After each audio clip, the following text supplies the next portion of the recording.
اچھے کے ساتھ تو سارے ہی، کمال تو یہ ہے کہ میں اچھے کے ساتھ بھی اچھا ہوں اور برے کے ساتھ بھی اچھا ہوں، یہ کمال ہے۔ یہ کاہے کا کمال ہے کہ جس طرح کا وہ اس طرح کا، یہ کوئی کمال نہیں میرے بھائی۔ حضرت جناب خواجہ صاحب رحمت اللہ علیہ سے حضرت محبوب الہی سے وہ مرید کہنے لگا حضور آپ ہمیشہ درگزر کی باتیں سناتے ہیں، لوگ تنگ کرتے ہیں، اب میں نے فیصلہ کر لیا ہے کہ جو میرے رستے میں کانٹے بچھائے گا میں بھی اس کے رستے میں کانٹے بچھاؤں گا۔ تو آپ فرمانے لگے بیٹا نہیں، کوئی کانٹے بچھائے تو کانٹے اٹھا لیا کر۔ اس نے کہا حضور نہیں میں نے بھی کانٹے بچھانے ہیں۔ تو آپ فرمانے لگے آدھی سڑک پہ تو نے بچھا دیے، آدھی پہ اس نے بچھا دیے، تو جتنے لوگ گزریں گے سب کے پیر زخمی ہو جائیں گے، پھر تو سارا روڈ کانٹوں سے بھر جائے گا۔ کوئی اٹھانے والا بھی تو ہونا چاہیے نا، کوئی کانٹے چلنے والا بھی ہونا چاہیے، کوئی ایسا شخص موجود ہو جو رستوں کے کانٹے اٹھائے۔ میرے بھائی راہ کے ہم پر حقوق ہے، رستے کے ہم پر۔ نبی پاک صلی اللہ علیہ وسلم نے رستے میں بیٹھنے پہ منع کیا، لیکن فرمایا اگر بیٹھنا ہے تو تمہیں 5 کام کرنے پڑیں گے۔ گرمیوں میں جس کا دل کرتا ہے نا کہ کھلی ہوا میں بیٹھوں، بیٹھ لے پر 5 کام کرے، یہ بخاری ہے۔ جس کا دل کرتا ہے نا سردیوں میں گلی میں بیٹھوں دھوپ لوں، تو پھر وہ کتنے کام کرے گا؟ بولیے یا رسول اللہ صلی اللہ تعالی علیہ وسلم کیا کیا کرے تو رستے میں بیٹھنے کی اجازت ہے؟ تو نبی پاک صلی اللہ علیہ وسلم نے فرمایا رستے کا حق ادا کرو، 5 کام کرو۔ یا رسول اللہ کون کون سے؟ فرمایا اگر رستے میں بیٹھنا ہے تو نظریں نیچی کر کے بیٹھو، اس کو بھی اس کو بھی، آنے والے کو بھی اور جانے والوں کو بھی دیکھنے کی تمہیں اجازت۔ رستے میں بیٹھنا ہے تو پھر نظریں نیچی کر کے بیٹھو۔ رسول کریم علیہ السلام نے فرمایا رستے میں بیٹھنا ہے تو دوسری شرط ہے، یہ شرطیں 5 لگائی نبی پاک نے، یہ بخاری ہے۔ فرمایا رستے میں بیٹھنا ہے تو دوسری شرط تمہارے لیے یہ ہے کہ جتنی چیزیں تکلیف دینے والی رستے میں پڑی ہوگی وہ بیٹھنے والے نے اٹھانی ہے۔ اس نے ایک نیا وہاں بیٹھ کے اذیت والا کام نہیں کرنا، بلکہ اس کی ذمہ داری ہے چونکہ رستے میں وہ بیٹھا ہے، تکلیف دہ چیزیں اٹھائے گا۔ اور تیسری شرط نبی کریم علیہ السلام نے فرمایا تم پر ضروری ہے کہ تم نے سلام لینے والے کا جواب جلدی دینا ہے۔ رستے میں بیٹھنا ہے تو سلام لینے والے کا جواب جلدی دینا ہے۔ اور چوتھی شرط یہ ہے کہ تم نے رستے میں بیٹھے بیٹھے نیکی کا حکم دینا ہے اور برائی سے منع کرنا ہے۔ یہ 5 کام کرنے ہیں، پھر تمہیں رستے میں بیٹھنے کی اجازت ہے، یہ رستے کا حق ہے، اس کو ادا کرو تو رستوں میں بیٹھو۔ لیکن اگر صرف غیبتیں کرنے بیٹھنا ہے، اگر معاذ اللہ صرف لوگوں کو دیکھ، اور اپنے بزرگوں کو یہ کام کرتے دیکھا، ہمارے حاجی ابو داؤد محمد صادق صاحب رحمت اللہ علیہ نا گلی سے گزر رہے تھے، سنگی ان کے ساتھ تھے، تو کہتے ہیں کہ ایک بی بی بغیر پردے کے جا رہے تھے، نیکی کا حکم کرنا اور برائی سے، بچی کو بغیر پردے کے جا رہی، تو ایسا فرمان لگے پتر پردہ کر۔ بچی کسی امیر گھر کی تھی، کچھ پڑھی لکھی بھی تھی، غصہ کر گئی، پتر پردہ کر۔ اس طرح منہ کیا، پتر پردہ کر، مسلمانوں نے تیاں پردہ کر دیا نے۔ وہ کہندی بابا جا اپنا کام کر۔ عائشہ فرمانے نے پتر میں کام بھی لگا، میرا ہی کام بھی صبح شام، میں کام بھی لگا اور بڈھے بارے میں اور کی کرنا ہے، میرا صبح شام کام یہی ہے۔ جیڑا بندہ مندہ کام کرے انہوں چنگا دسنا، تو جیڑا چنگا کرے وہ دی استقامت دی دعا کرنا، میں کام ہی لگا ہوا، میری ڈیوٹی یہی ہے۔ تو بچی مسکرا پڑی، کہنے لگی بابا دیا تو جواب ہے پر تیرے لفظوں میں مٹھاس بڑی ہے۔ اس نے اسی وقت نقاب کر لیا۔ رستے میں بیٹھنا ہے تو رستے کا حق بھی ادا کرنا ہے، ڈیوٹی کرنی ہے، ایسے تھوڑی ہے کہ راہ میں بیٹھ جائے۔ ابو داؤد شریف میں حدیث ہے، نبی پاک علیہ السلام کے صحابی حضرت سہل بن معاذ رضی اللہ تعالیٰ، حضرت سہل بن معاذ رضی اللہ تعالیٰ عنہ کہتے ہیں حضور کے ساتھ ایک جہاد پہ گئے، مجاہدین کے ساتھ سامان ہوتا ہے، سامان سفر، کہتے ہیں ایک جگہ ہم نے پڑاؤ کیا تو رستے تھے وہاں، تو رستوں میں تھوڑا تھوڑا صحابہ نے سامان رکھ دیا۔ ہمارے ہاں تو جو آدمی بڑی گاڑی میں بیٹھا ہو اس کو تو آپ ہارن بھی نہیں دے سکتے، سوال ہی نہیں پیدا ہوتا، اس لیے کہ وہ جس گاڑی میں بیٹھا ہے اس لیول کا اس کا روب ہے نا جناب، اس کو تو آپ ہارن بھی، اور اگر آپ نے دے لیا تو وہ شیشہ نیچے کرے گا تو کہے گا تو جڑی آگ بجھاڑی تو لنگ جانا پہلا، چونکہ وہ اب اس کی مرضی ہے، چونکہ شہنشاہ وقت چڑھے ہوئے ہیں۔ اور پارکنگ کا مسئلہ اتنا خوفناک ہے کہ بڑے بڑے سیانے بندے گاڑی کے پیچھے گاڑی لگا دیں گے، آپ ڈھونڈتے پھریں، اللہ خیر کرے، اس کو پتہ ہے کہ گزرنا ہے، اس کو خبر ہے کہ یہ گاڑی والے کو تکلیف ہوگی لیکن بس گزر جائیں گے۔ شریعت اسلامیہ کے اندر ان چیزوں کی اجازت نہیں آپ کیسے رستہ روک سکتے ہیں کسی کا؟ یہ رفائی جگہ ہو گئی، ختم ہو گیا معاملہ۔ حضرت سہل بن معاذ رضی اللہ تعالیٰ عنہ فرمانے لگے، یہ ابو داؤد شریف ہے، فرماتے مجاہد تھے، جہاد کرنے گئے تھے تو تھوڑا تھوڑا ہمارے ساتھ سامان تھا، رستوں میں رکھ دیا۔ اس علاقے کے کچھ لوگوں نے آ کے عرض کی، یا رسول اللہ صلی اللہ علیہ وسلم ہمارے رستے تھے، ہم نے گزرنا تھا اور مجاہدوں نے پڑاؤ کیا تو سامان رکھ لیا ہے۔ تو نبی کریم علیہ السلام نے ایک شخص کی ڈیوٹی لگائی، ابو داؤد شریف پڑھ رہا ہوں، اس کو یاد رکھنا، حضور نے ڈیوٹی لگائی، فرمایا جاؤ جا کے اعلان کر دو کہ جس شخص نے کسی کا رستہ روکا ہے اس کا کوئی جہاد نہیں، اس مجاہد کا کوئی جہاد، اس کو کوئی ثواب نہیں جہاد، رستہ روک کے کھڑا ہے لوگوں کا، اذیت دے رہا ہے، یہ کون سا جہاد کر؟ کوئی اس کا تعلق نہیں اس بات سے، اسے کوئی اجر نہیں ملے گا۔ رستے میں کھڑے ہو کے چلے جانا، شادیوں پہ، بیاہوں پہ، جہاں مرضی ٹینٹ لگا لینا، اور اللہ تعالیٰ خیر فرمائے رات کے وقت بڑا لمبا ایک رستہ ہم نے طے کیا، اور جب ہم وہ رستہ طے کر کے ایک جگہ پہ پہنچے تو بجری کا ڈھیر تھا، کیا کر سکتے ہیں آپ؟ کدھر گاڑی جائے گی؟ اور بعض اوقات آپ ایسی جگہ پہ الجھ جاتے ہیں جہاں سے گاڑی بیک بھی نہیں جا سکتی، لیکن وہ جس نے گرائی ہے وہ مالک ہے گلی کا، کہتا ہے 4.5 فٹ میں نے جگہ چھوڑی ہوئی ہے، کسی کی ضرورت ہے جو مجھے کہہ سکے؟ بھئی یہ شارع عام ہے، اب تیری ملکیت، خدا کا خوف کر، تھوڑا سا خیال کر۔ موٹر سائیکل کھڑی کرنے والا اس احتیاط سے موٹر سائیکل نہیں کھڑی کرتا کہ کوئی اگر گزرنا چاہے گا تو اس کے لیے آسانی ہو۔ ہم سمجھتے ہیں دین تو نماز پڑھنے کا نام ہے، دین تو کالا بکرا ہر جمعرات کو ذبح کرنے کا نام ہے، دین تو اچھی اچھی تقریریں کرنے کا 1.5 گھنٹہ جو ہے وہ محفل سجانے کا نام دین ہے۔ یہ کون معاملہ ہے جدھر دل کیا جو مرضی کرے، اور آپ کہہ نہیں سکتے، سوال نہیں پیدا ہوتا۔ اگر آپ کہیں گے تو پھر لوگ کہیں گے کہ جناب اتنی کاہے کی جلدی ہے، آپ کو کیا مسئلہ ہے، آپ نے کہاں جانا ہے، بس 5 منٹ میں آیا ہوں۔ آپ تھوڑی احتیاط کریں۔ میرے رسول کریم علیہ السلام نے بہت بڑی بات ارشاد فرمائی۔ نبی کریم صلی اللہ علیہ وسلم کے آنے سے قبل جو امتیں تھیں نماز پڑھنے کے لیے مخصوص جگہ تھی، عبادت گاہوں میں لوگ نماز پڑھتے تھے، ہر جگہ نماز پڑھنے کی اجازت نہ تھی۔ جب حضور تشریف لائے، نبی رحمت صلی اللہ علیہ وسلم آئے تو حضور نے فرمایا، لو بھی میرے قدموں کی برکت سے رب نے ساری زمین کو مسجد بنا دیا ہے، اب تم جہاں نماز کا وقت آئے مصلی بچھا کے پڑھ لینا، نماز ہو جائے گی، صرف مسجد میں نہیں، گھر میں بھی، چوک میں بھی، جہاں بھی موقع ملے۔ لیکن حضور نے فرمایا جہاں سے لوگ گزرتے ہو نا، شارع عام ہو، وہاں تمہیں نماز پڑھنے کی اجازت نہیں، وہاں نماز نہ پڑھنا، سائڈ پہ ہو کے پڑھنا، ایسی جگہ جہاں لوگوں کو تکلیف نہ ہو۔ ہمارے جتنے پبلک پلیس ہیں، جتنے مقامات، اور آپ کسی کو کہہ دینا تھوڑی سی یہ جگہ چھوڑ دو تو کہتا یہ نہیں مجھ سے ہو سکتا، اور دیکھیں تو ویسے ہی ساری گلیوں میں پکتی ہے۔ گھر میں چونکہ وہ ظاہر ہے وہ کوئلے ہوتے ہیں، بڑا کچھ ہوتا ہے تو پھیل جاتا ہے۔ آپ کہہ سکتے ہیں کسی کو کہ دیگ اندر پکاؤ، ہے طاقت جی؟ تو جنائیوں میں سیاح تو منجی بھی ایک نال ڈال لیتا ہے، پھر تے کام ہی مکانا۔ تو وہ اب اس نے چاول بھی اسی میں بھگونے ہیں، سارے کام بھی، چونکہ گلی ہے، اور 4.5 فٹ ہم نے بھی چھوڑی ہے، تو جے کچھ 6.5 فٹ چھڑ لے تو پھر تو مشکل ہے لگن دے تھے، پھر تو کام ہی ختم ہوا۔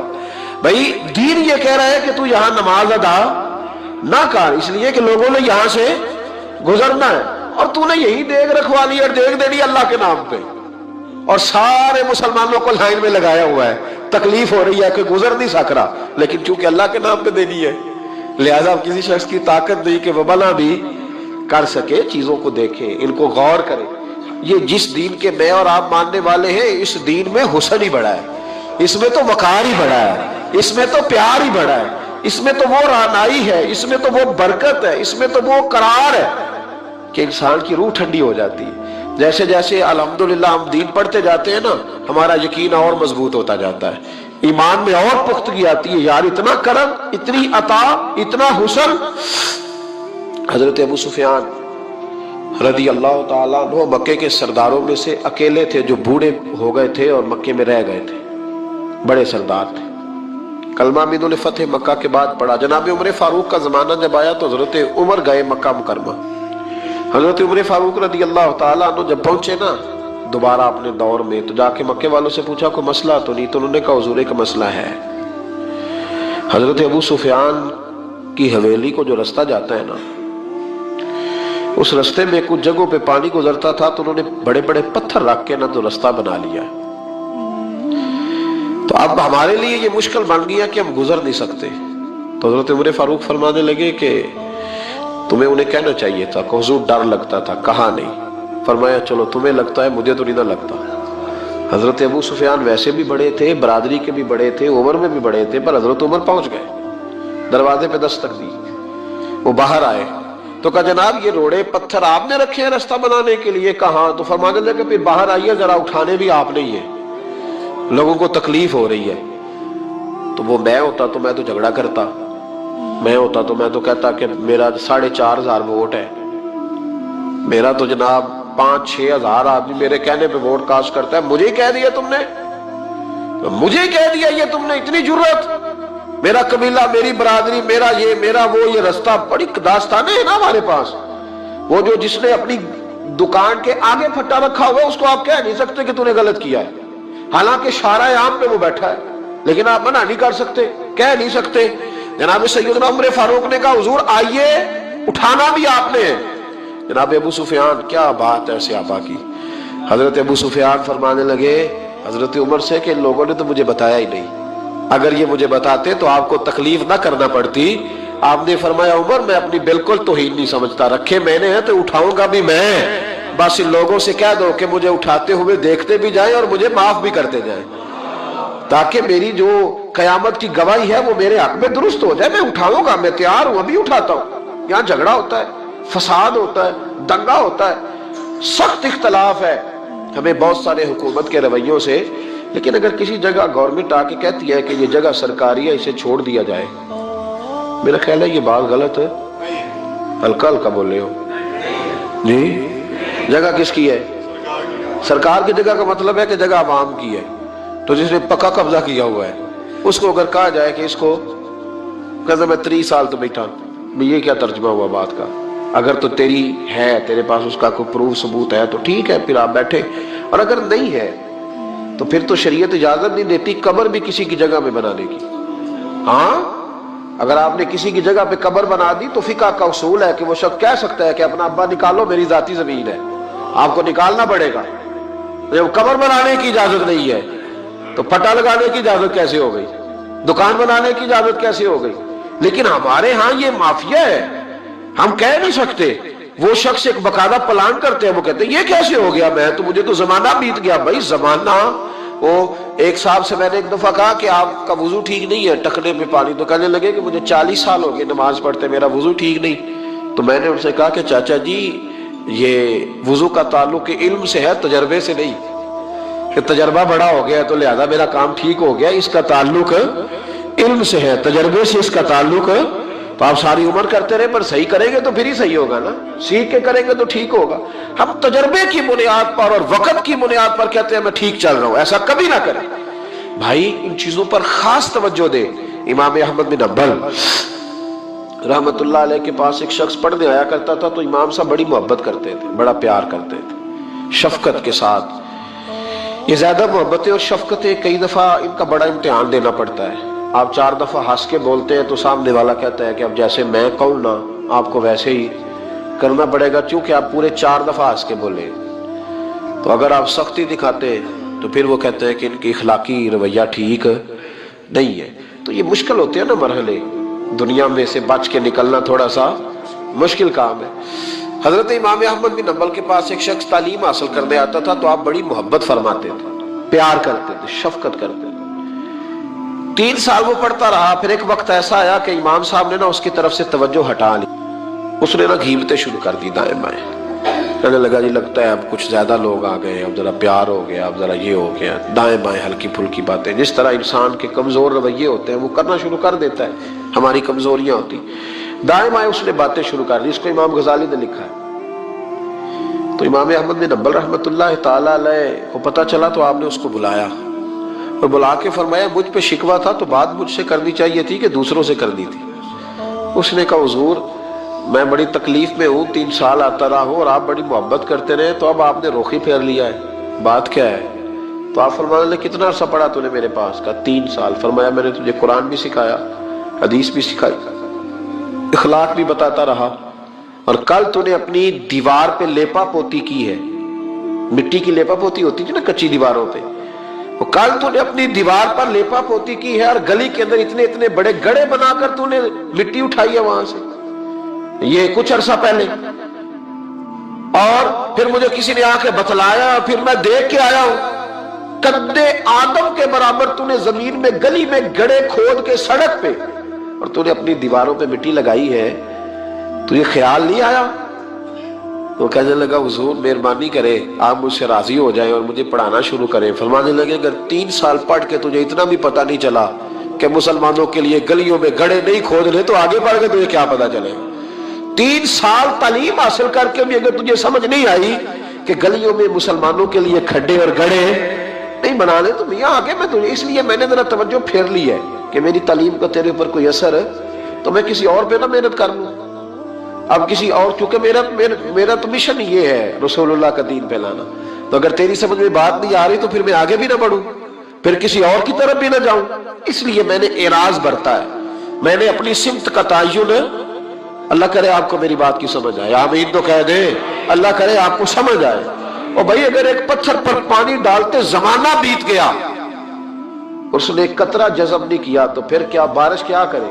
سبزے پہ نہ برسے، وہ ادھر نہ جائے جہاں سے پھول کھلیں گے، وہ پھر اپنا رخ بدلے نہ، کو پابندی ہے بارش پر کہ وہ میری طرف ہی آئے گی، یہی برسے گی، میری چھت پہ ہی وہ آئے گی۔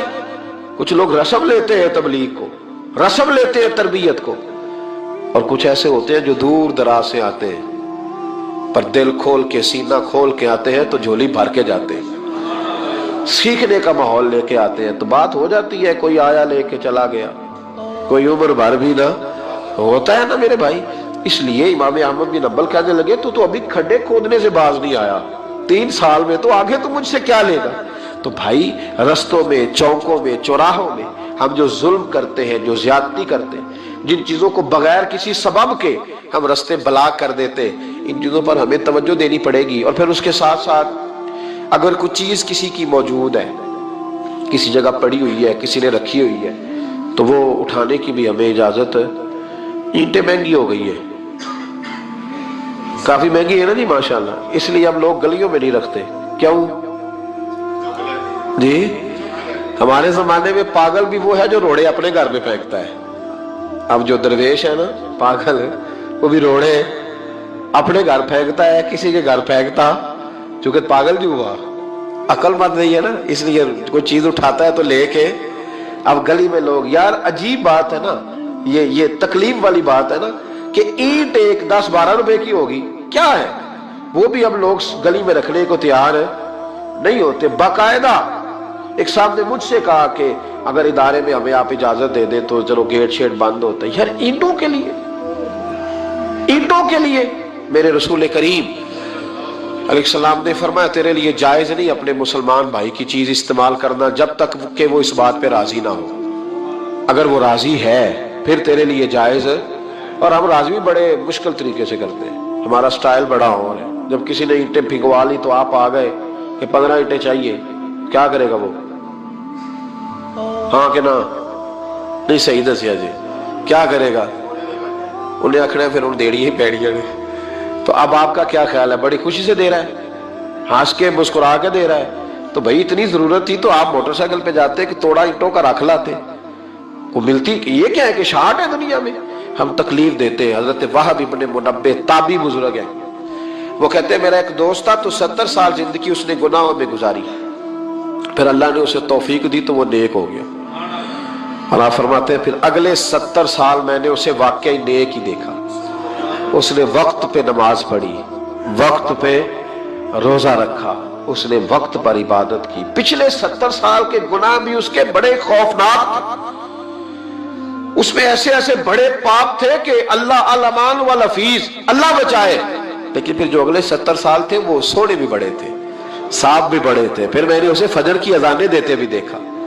فرماتے 70 سال اس کے وہ، 70 سال اس کے یہ، اتنی لمبی اللہ نے اس کو عمر دی۔ آپ فرماتے ہیں جب اس کا انتقال ہوا تو میرے دل میں روز خیال آتا تو میں روز دعا کرتا کہ یا اللہ مجھے پتہ چلے کہ تو نے اس کے پچھلے 70 سال والے معاف کر دیے، مجھے کبھی پتہ چل جائے تو میرا دل ٹھنڈا ہو جائے، کیونکہ وہ گناہ بھی اتنے اتنے خوفناک تھے کہ وہ بڑے سخت تھے، بیان نہیں کیا جا سکتا۔ آپ فرماتے ہیں اللہ نے میری دعا قبول کی اور وہ مجھے خواب میں مل گیا۔ تو میں نے پوچھا بتا کیا بنا؟ تو کہنے لگا ساری معافی مل گئی، ایک نہیں ملی۔ وہ کیا؟ کہنے لگے میرے پڑوسی کی چھڑی اس کے دروازے کے آگے پڑی تھی، تو میں ایک رات نکل رہا تھا اپنے گھر سے، تو وہ چھڑی میں نے اٹھا لی کہ رستے میں کوئی جانور ستائے نہ۔ فرماتے بغیر اس کی اجازت کے اس کے دروازے پہ پڑی ہوئی چھڑی میں نے اٹھائی تھی۔ سارا رب کریم نے 70 سال کے گناہ معاف کر دیے، لیکن فرمایا یہ حقوق العباد کا معاملہ ہے۔ حضرت وہاب ابن منبہ کہتے ہیں مجھ سے کہنے لگا، فرشتے کہنے لگے ساری معافی ہے، پر ایک کوڑا قبر میں تجھے کھانا پڑے گا اس چھڑی کے سبب سے، جو کسی کی گلی میں بغیر اس کی اجازت کے اٹھا کے لے گیا۔ تو مجھے پتا تھا اس کی یار وہ یہی رکھتا ہے، جب باہر نکلتا ہے تو اٹھا لیتا ہے، میں نے اٹھا لی۔ فرماتے ایک کوڑا فرشتوں نے مارا تھا میری قبر پہ، اور 100 دن میری قبر میں آگ بھڑکتی رہی ہے، 100 دن۔ اب اللہ نے مجھے فضل کیا ہے اور معافی ملی ہے بغیر کسی کے، یعنی سودا خریدنے جاتے ہیں نا، ریڑھی والا بیچارہ کیا کہے گا؟ کم از کم غریب آدمی کا نا 1.5-2 کلو پھل سارا دن چکھنے والے لے جاتے ہیں۔ یہ کس بھاؤ ہے؟ اٹھا لیا۔ وہ کس بھاؤ ہے؟ اٹھا لیا۔ کیا تماشا ہے، کیا طریقہ ہے! اور پھر طنز کر رہے ہوتے ہیں وہاں کھڑے ہو، کہتے او ہو کل دے رکھے جی، آج تازہ نہیں گیا کیا؟ یار آپ چھوڑ دیں، وہ غریب آدمی ہے، اس کی بچت کیا ہے؟ 200-400 500 1000، تو جو آپ کھا گئے یہ کاہے کا وتیرہ ہے؟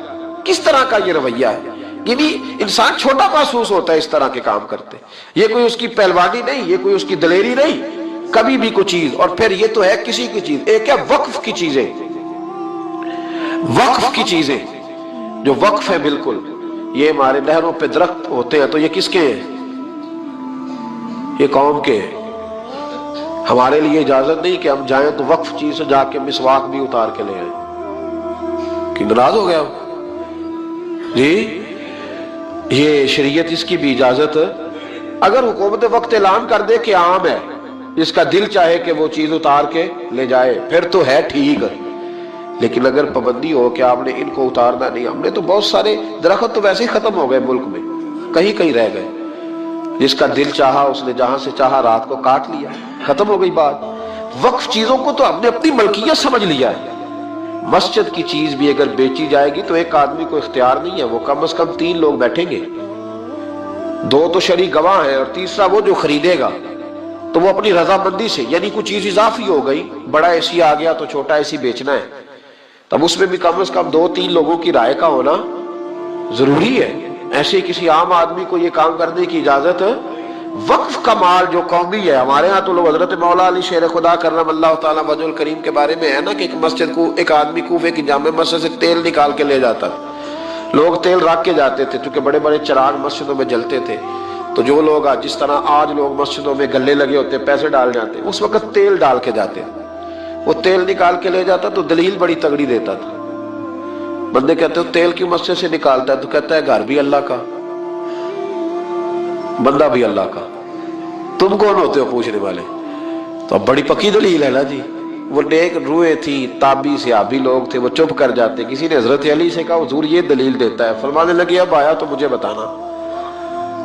تو وہ آیا تو حضرت علی کو بتایا کہ حضور آیا ہے۔ باہر نکلا تو آپ نے پکڑ کے ستون سے باندھ لیا دونوں ہاتھ، شیر خدا تھے نا، اور علم کے شہر کے دروازے تھے مولا کائنات، ہاتھ میں درہ پکڑا اور 3-4 مارے تو کہنے لگے یہ کیا کر رہے ہو؟ فرمانے لگے بندہ بھی اللہ کا، درہ بھی اللہ کا بنایا ہوا۔ تو آپ ذرا اللہ کا بندہ تھوڑی مار کھائے نا، تو کہنے لگا حضور معاف کر دے، مجھے کیا خبر تھی کہ علی سے ہی ملاقات ہو جائے گی، اب نہیں کروں گا۔ ہے نا عجیب فلسفہ ہمارا کہ جی وہ سرکاری ہے جی، ہماری ہے جی، بلکہ لوگ دلیری کرتے ہیں ہمارے ٹیکسوں کی آئی ہے۔ سبحان اللہ، بڑا تو ٹیکس دیتا ہے، اللہ خیر کرے، بڑے کروڑوں روپے تو نے قومی خزانے میں جمع کرائے، ٹیکس دیتے ہیں جی ہم، کیا مسئلہ ٹیکس دیتے ہو؟ کہتے 10 روپے کٹ دیں میرے موبائل چ جو میں ایزی لوڈ کر۔ یہ دلیلیں ہیں ہماری نفس کو مطمئن کرنے کے لیے۔ یہ قوم کا، ملک کا، ملت کا مال، کبھی بھی اس کو ذاتی نہ سمجھے، تھوڑا خیال کریں۔